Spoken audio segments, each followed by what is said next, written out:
और इसके अंतर्गत सभी धर्मों की मर्यादा की पवित्रता को सुरक्षित रखते हुए ईश्वरीय आध्यात्मिक ज्ञान को सार रूप में गौरवान्वित किया गया है। लेकिन अगर इसकी भूमिका देखी जाए तो ये गीता ज्ञान जो भगवान ने अर्जुन को दिया वो हम तक कैसे पहुंचा?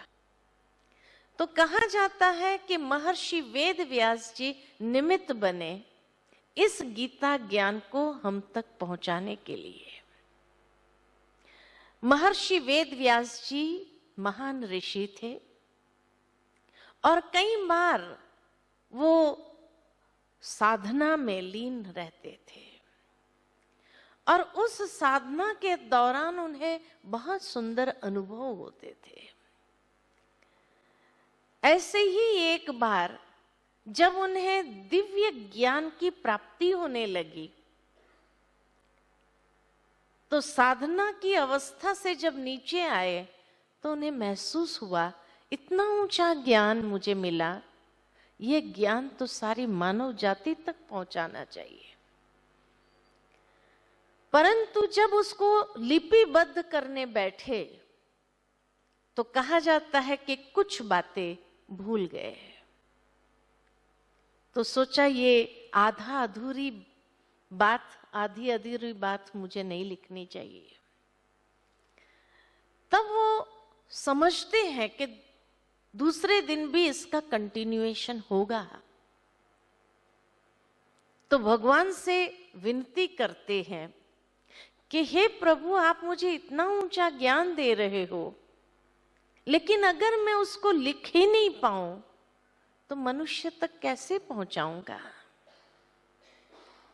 इतना इनवैल्यूएबल जेम्स है ये, तो मनुष्य तक जरूर पहुंचना चाहिए। तब उन्हें संकेत मिला कि आप गणेश जी का आवाहन कीजिए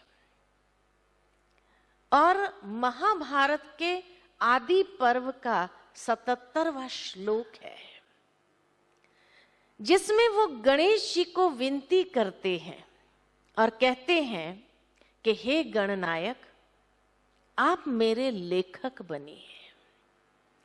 यह ग्रंथ मैं अपने मन की अति उच्च अवस्था यानी समाधि अवस्था द्वारा प्राप्त ज्ञान से प्रकट कर रहा हूं, जो कि मेरी ही मन की कल्पनाओं का विस्तार है।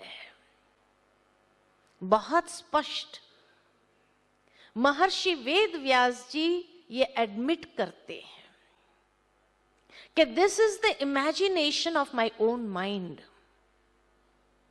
ज्ञान मुझे समाधि अवस्था में मिला, लेकिन उस ज्ञान को प्रेजेंट करने के लिए मैंने अपनी मन की कल्पनाओं का विस्तार उसमें जोड़ा है। लेकिन शायद ही आज तक किसी ने हमें ये बात बताई।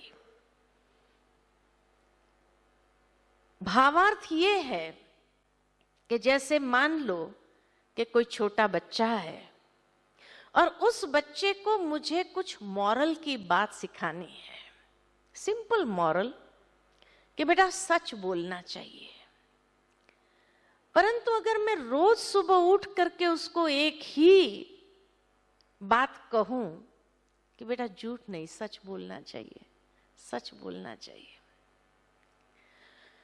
तो शायद वो बच्चा उसके मर्म को, उसकी गहराई को समझ नहीं पाएगा और 4 दिन तो सुन लेगा, 5वां दिन कहेगा मुझे पता है सच बोलना चाहिए, अब आप अपना लेक्चर बंद करो।